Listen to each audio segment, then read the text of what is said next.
Hi, everyone. My name is Janine Yorio, and I'm the co-head of Republic Real Estate. Thanks for joining us today. I've been working in the real estate industry for over 20 years in various capacities, from private equity to prop tech startups to hotel development. So you can imagine I've crossed paths with many interesting people with different stories and perspectives on real estate. But today, we're excited to have Philip Michael join us, whose backstory is truly one of a kind. Philip is an award-winning entrepreneur, author, and real estate developer. He had just $79 in his PayPal account when he came to the US. Now, 6 years later, he's the CEO of NYCE, a real estate development company with over 50 million in real estate under development. He co-founded NYCE with his cousin Martin Brathwaite, who also just so happens to be a star player on the FC Barcelona soccer team.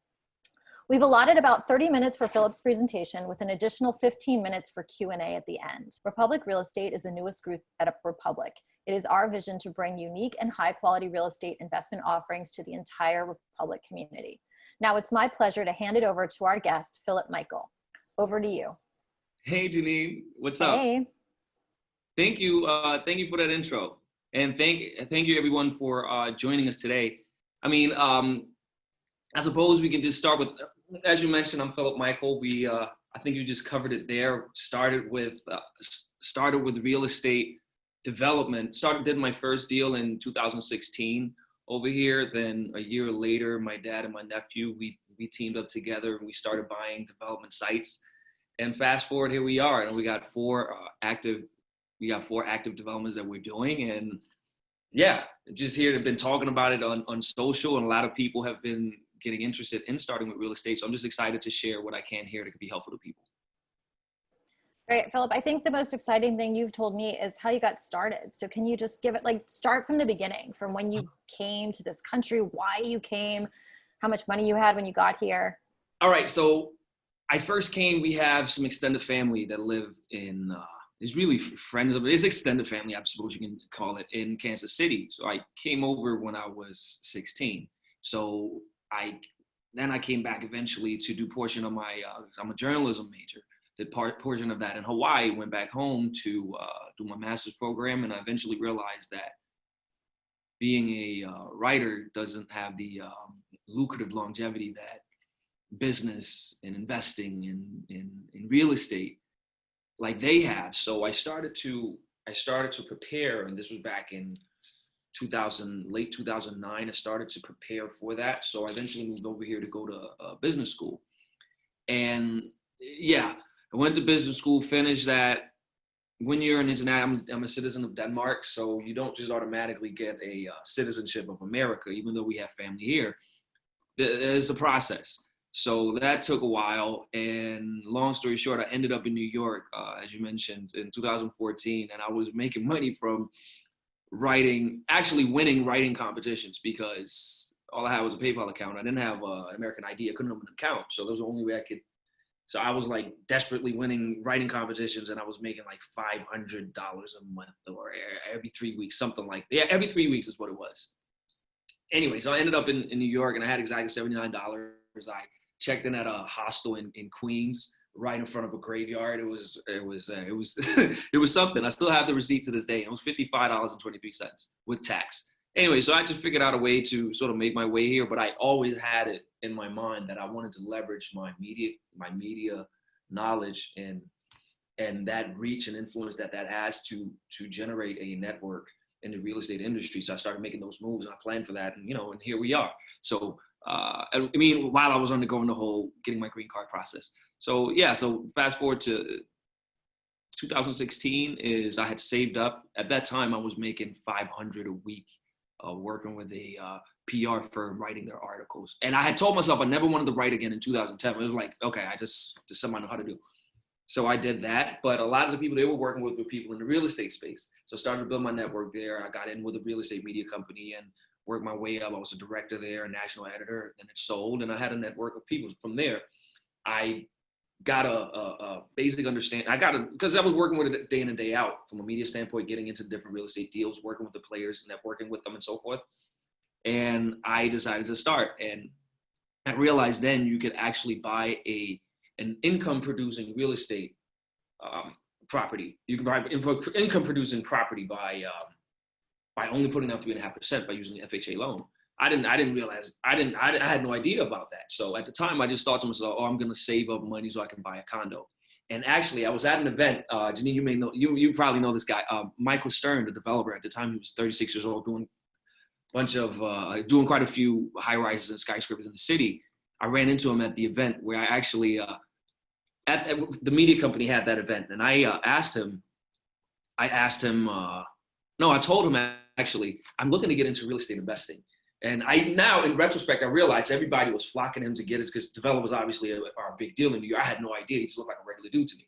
So I walked up to the guy and I said, hey, I'm looking to start investing to sort of get ahead in life. And he said, what are you looking for? I said, I'm looking at a condo. Because I figured it was cheap and I could save up for the down payment and whatnot. He said, he did like this with his face. He goes, no, you need to have something where you have multiple units so you're not as exposed to vacancy. I said, what does that mean? He said, well, if you have a condo or a house and you have one tenant, you had 100% occupancy. If that person moves, you had 100% vacancy. It's like, oh, that makes sense. And now I realize with an FHA mortgage, you can get up to 4 units. With that, only putting down 3.5%. So that's how I went about it. And I started looking for properties. And from the time I started, it took about 5-6 months, and I had it. Maybe even less. No, 5-6 months, just about. So can you walk through the math? Because you keep mentioning that 3.5%, which is what makes this whole idea so seductive. So you can buy $500,000. You can buy $1 million property with $350,000 down, right? Which is still a lot of money. But how can you overcome that hurdle if you have $10,000 to start with? But here's the thing: those price points, the one we went and bought was $750,000, and I get to the mathematics on that. Actually, I did the math wrong. You need $35,000 to buy $1 million property. Yeah, of course, yeah. Yeah, sorry, my mistake. 2.5%, yes. The one I got was $750,000, and in the beginning, I was looking in Brooklyn, but I'll get to that. In terms of the math, okay, in New York City, in LA, like large metro markets, obviously real estate is more expensive. However, you go to places like Atlanta or certain places in Florida or other places of the nation, really, real estate isn't that expensive. You can get a 3-family, a 4-family house for $200,000, $300,000, $400,000, and 3.5% of that amount is what you need to put down. So $10,000 can actually allow you. One of the requirements with the FHA is you have to live there for a year. You can live in one unit, rent out the other 2 or 3 apartments.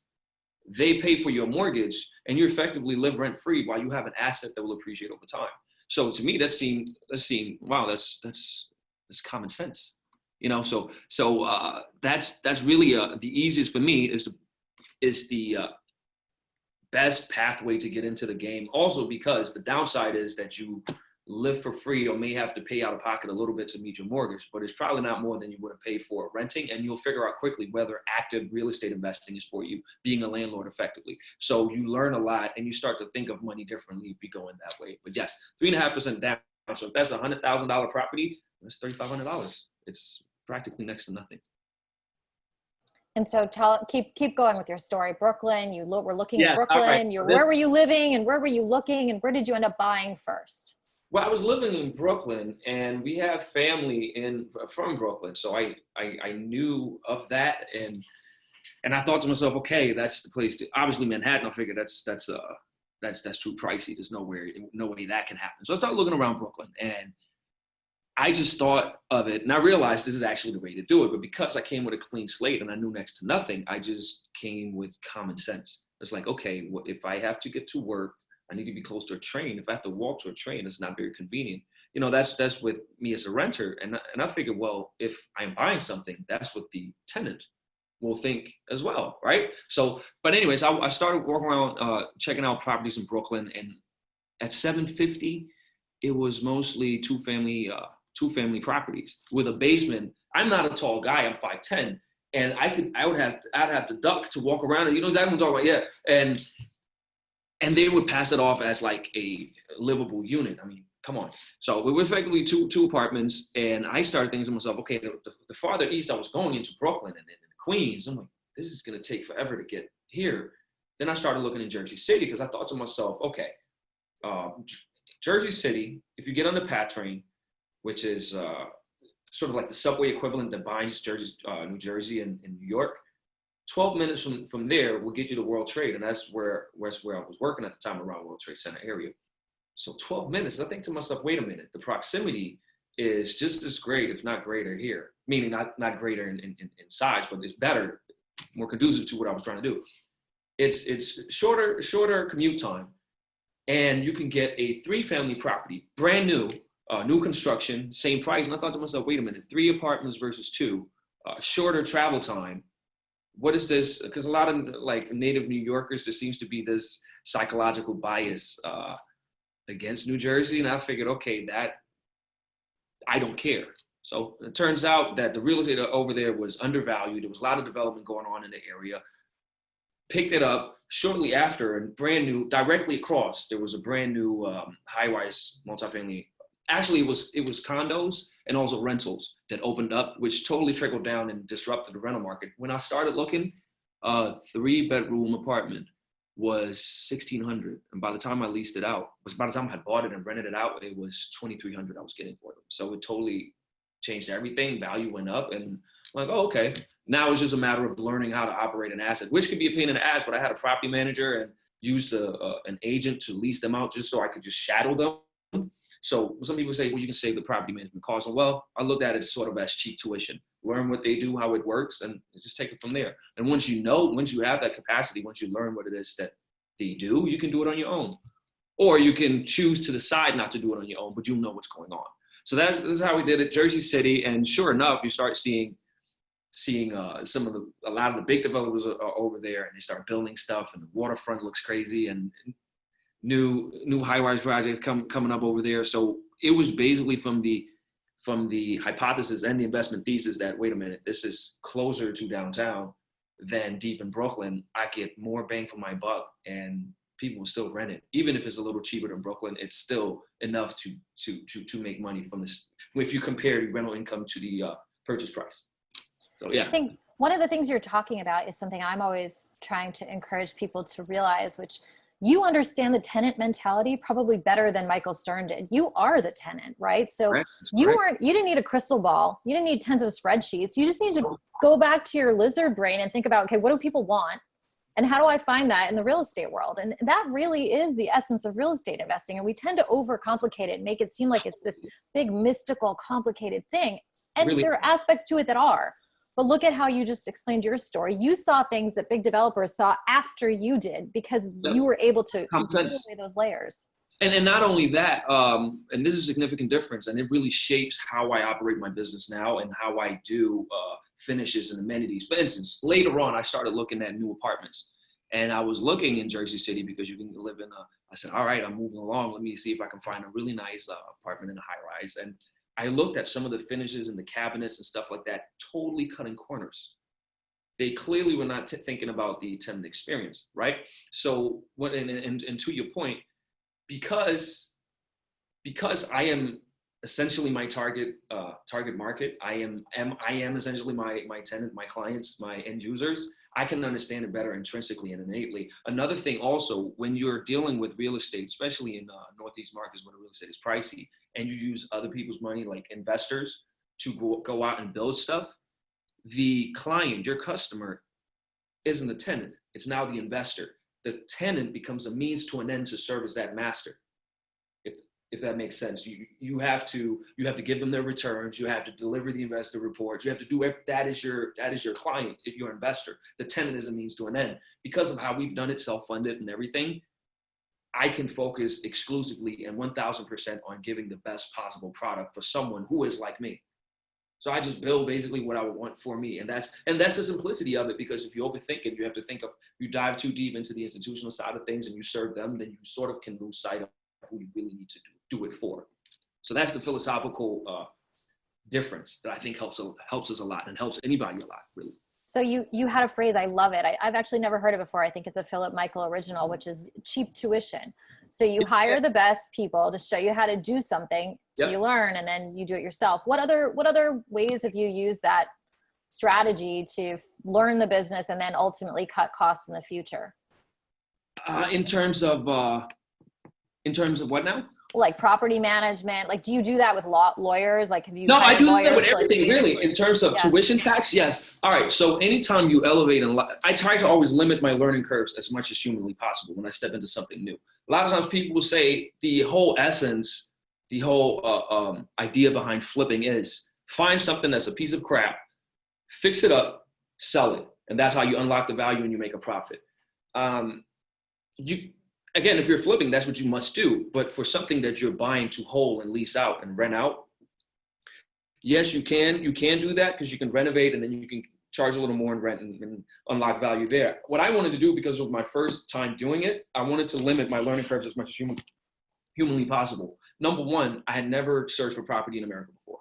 Number two, I had never dealt with agents, mortgage people, none of that before. So I knew, okay, I got to limit my learning curves as much as humanly possible because there will be things that pop up that I will not have seen or tried before. That's what I call you don't know what you don't know. You don't know what you don't know, and you will only find out once you experience it. So I know they're coming, so I want to limit those as much as humanly possible. So what I did here is I found a new construction, so I figured, all right, the whole property management, maintenance, budgeting for that and preparing for that, you have no idea. So I said, okay, if it was just built, presumably it will be very, very smooth from that standpoint. Obviously, there's always going to be stuff that happens, but the roof is not going to cave in, things like this. So that was number one. Number two, I brought in a property management because the property was kind of small. They charged, I think it was 10%, which was fine with me, which is high for property management, but it was fine with me because I could see the process. Once I see the process is mine now, meaning that I now know what you do. I know how to do it also. Every time I see that one time, it's not my superpower, but it's in my toolbox now. So I saw that, I just looked at it as a tuition tax. And then I always put that into my numbers. I add like a 10 to 15% tuition tax somewhere so that if you get a surprise, which you always will, as you know, with real estate, there's always going to be surprises. I'd rather it be a good one than, man, we didn't hit our targets or things of that nature. So that's one such example. But yeah, I do it with anything where I try to limit my learning curves as much as possible when I step into something new and just factor in the unforeseens, that type of thing. Can't hear you. I'm on mute. So you started in New York and Jersey City. Can you tell us a little bit about what are the markets that you're in today? Like, where do you own properties? Where are you building things? Same neighborhood, Jersey City around Journal Square. That's what I double down on. And also Philadelphia around Temple University. Now, the thing is, there's so many, and this is I don't want to call it a fallacy, but a temptation, really. A lot of people see, wait, there's real estate in Detroit that's really cheap. Two issues with that. Three, really. If you don't know the market, you don't know if you're sitting on that piece of real estate because it's probably cheap for a reason, right? Two, I like to say, go where you know or where you can go, right? That's close by, the proximity is there. So that can be problematic. So I just focus, and on top of that, there's so many intrinsic dynamics that exist in every different submarket being like, New York City is a market, and Brooklyn is a submarket, and Jersey City is a submarket, just for people just to clarify. And I just focus on Temple and Jersey City. Now, if I do go into other markets or explore, we've had deals under contract, I make sure that even if I know I can execute on this, I have a local operator that has done it a ton of times, simply because even if I'm betting on myself, I'm investing into an idea versus a system. But if there's somebody that's there, even if the idea is practically the same as the system, I haven't been through that system, so I don't know. So I have a local operator that has been through that a million times. And it's the same thing we're doing in Philadelphia. It's close enough where I can go every week if I want to. We have local operators that have been through the process a million times, and it just helps me sleep better at night. And it's the same process. I can see what's happening now. I have a front row seat for the best education that you can have there, and it's not that expensive. So, but Philadelphia and Jersey City, because I understand those two markets, and there's some dynamics there that I consider, I don't even know if I use the word, but practically recession proof. There are just some underlying fundamental developments that make it a compelling business case for me. And where are you going next? Like, tell me when we check back with you in 5 years, what's your empire going to look like that, and geographically and from a size perspective? How big is this vision you have? Oh man. Well, I said this in the news. I suppose I could say it now. I want to have $1 billion in self-managed assets under management. Now there's ways that we have an app coming out where obviously real estate in its own is a tremendous asset class. You have technology, it can increase the value of what you're doing. So there's an app we have where people down the road, we'll be able to buy into our real estate, for instance. That's something that that's what we want to explore there. I mean, I guess that's out there. So that's one component. So that could actually increase the AUM, the assets under management, by having my own projects and other people's projects. That whole system thing, people, that type of thing. But in terms of self-managed real estate, the target internally is $1 billion by 2024. Great. I do think we'll hit it before that, but that's conservatively speaking. Also, in terms of geography, I like to double down on the markets that I know. I'm not really a short-term investor. I look more of my investment thesis is decade, like 7 to 10 years versus just like in and out flipping. That's not really my style, because you can have you're much more calm. You can make greater rationally driven investment decisions, or just management decisions, period. So Temple, Philadelphia, I'd love to get into. I'm looking at ways to get into Brooklyn. That's something that we're working on actively with the right investment strategy. Co-living is something that I'm looking into. That's probably be the next Bushwick, because I don't think that's saturated and it hasn't peaked yet. I still think there's some upside. So stuff like that, Brooklyn, maybe perhaps Manhattan at some point in the not too distant future, if there's a local operator that has a system that I'm comfortable with. And so there are a lot of reasons why people feel like they can't get started. They want to do it, but they get stuck. And so they don't have enough money. You address that one. FHA loans, 3.5% down, focus on places where it's affordable. What about, there's always, people tend to think you need a business plan. I hear this a lot from people. I've started so many companies. I've never written a business plan in my life. There you go. And so I want you to have you ever written a business plan? And why does the universe seem to tell people that without this business plan, they're doomed to fail, when I bet Elon Musk never wrote a business plan either? Probably not. I mean, there's a couple of reasons, and I don't want to get into, this is my site background kicking in here, but no, I don't. I've written a business plan maybe in business school, and business school was probably, has not prepared me in any way whatsoever for the actual business I do now. Nothing about it was practically applicable to what I'm doing now. I have my own opinions on that. It's kind of outdated, but no, people just think that there's a shortcut to getting, say, money to go out and start, or that you need investments to go out and start. And they think the business plan is sort of that ticket to get the money to then go out and start, which is not really, and as we both know, that's not the case. You find a problem or opportunity, you figure out how to create an MVP or a prototype. You go out and test the, as I call it, the business hypothesis. You either validate or reject it. Are there people that at the most basic fundamental level that will pay for this product, service, or whatever that I'm offering? If yes, continue. If not, move on. And no, business plan is like, I don't even get what it's for. At the most, even with founders that get past that raise seed, that are about to raise seed funding, they think that the best pitch deck will get money. No, that's not it either. Which is probably the level above, like, business plan is having a sexy pitch deck, but it's not the case either. It's just going out there and executing. So no, that is totally useless. When people say, "Where do I find a good business plan writer?" Don't, just go execute. And can you tell us a funny story or a good story? People love stories, and you have great stories. Well, my dad is He's a solid real estate developer. Been doing it for a lot of years. He's a really good businessman. My older sister she's probably per capita #1 broker in Denmark. So she's really good. But that's just residential homes. It's not commercial real estate per se. So that is interesting. But in terms of, for me, one of the things I realized was some basic things. And again, stories that can be nice and fuzzy, but there are some harsh realities that you encounter. Not harsh, but there's some realities you encounter as you progress as effectively a business person. Number one, once you have a business or you start investing, you start thinking of money differently. Anything above any significant amount of money, you start thinking, wait a minute, that I need to get a return on that somehow. I can't just blow it. You just start to think about things more prudently. One of the things I learned, and with some of you will, if you go out and start and you buy a property, the most obvious thing you think is, well, start a business with my friends or rent it out to my friends. Not a good idea, because once it's a business relationship, it can make things a little tricky between you personally.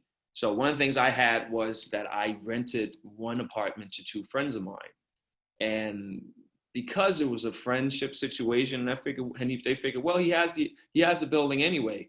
We can be late with rent. We can give the runaround. We can treat the property not as nice as we should. So that's one of the stories, I suppose. I would tell you the specifics, but that's the general particulars. I think are something people can understand and relate to. That's one thing. Another thing also was when I realized that the value went up. So I bought it at 750, and it quickly went up to like 1.2. Was the appraisal, and I wanted to look into refinancing to pull out the cash. And once I sat there with the loan officer, he told me what I could take out. It's around $300,000. And he goes, I started thinking what I would do with the money. And it wasn't, for a young man, relatively young man anyway, it wasn't the best thoughts, because just 2 years prior, I was a nobody, with not even in the system, no social security, just like trying to get by. So I was thinking about all these champagne bottles I could buy in a nightclub, and how I could be a a-hole to the bouncers that wouldn't let me in the nightclub, and just take a wad of cash and like walk away, type of stuff. So that's one of the things that I learned. But you have to reconcile, I guess, your primal sides with your responsible side. So I guess that's one story. I mean, there's a lot, but those are some of the experiences as you grow that you learn, and you have to just go through. Great. Well, we have a lot of questions from the audience. So Julia and my team is going to lead the Q&A part with you, and people are sending some good questions even as we're speaking. Okay. Yeah, so the first question is, I don't have a lot of money. How can I start buying something with a little money if it's not enough for a down payment? Okay, I got an answer for that. If you are someone that wants to get into, it's kind of like when people ask for investments to start something when they haven't done it before, it becomes a risky proposition for an investor. People, like I mentioned, people don't like to fund ideas. They like to fund systems. Is there a proven model here that works so you can, because people want to get a return on their money. They don't want to donate to you so you can blow it. Same thing with finding a down payment. I'm going to tell you how this relates to what I'm saying. Finding a down payment for a property, it's good to be patient, and it's good to develop the habits to save, budget, plan, have an end goal in mind. These all build the characteristics and the character traits that you need for your investment to be successful. If you're just taking the shortcut, you're basically conditioning yourself to fail. You have to be really, really unique and really, really, you have to be very, very gifted to just take shortcuts and succeed in the long run. So it's a good idea. 3.5% is next to nothing. If you can't save up 5,000, you should probably find somebody who can, and find another way you can add value or bring something to the table in that equation if you're not able to save, which you are. So it's just a discipline thing. One thing I say is to start with $500 every month, save it up over 6 months. Now you have 3,000. Depending on where you live, that's enough to get started right there. Now, if you're doing this with 2, 3, 4 other people, now you have a pool of money you can put together, put that as a down payment. So if you don't have it yourself, find an accountability partner or somebody that you want to invest with. And that time period where you're saving up, you also get to know each other and see if you really gel, instead of just jumping into something. And so I just think there's a lot of good traits you can develop by waiting and being patient and saving up, which is what you're supposed to do. Because if you can't do it, you're going to blow your money the first time. Yeah, it's not going to end up well for you. I just don't see it. So that's what I would say to that. Right. Well, that was great, Philip. I really enjoyed it, as I always enjoy talking to you. Likewise. And I hope that you, I hope you connected with the audience. The audience was able to ask you a bunch of questions. I'm sorry we didn't have time to get to everybody's questions, but if there's good response, maybe we'll have you back and have you go through a case study and talk through more detail. Yeah, a lot of questions about how to find a loan and other sources of financing. So we might do something where we get into the weeds next. We absolutely, we could, and go through that and the different steps. I'd love to. So I hope everyone enjoyed it. You can follow me on Instagram, YFW2B, if you don't already. And yeah, shoot some questions, and maybe we can do something again soon. Great. Thanks, Philip. Thank you, everybody. All right, thank you. Bye-bye. Bye.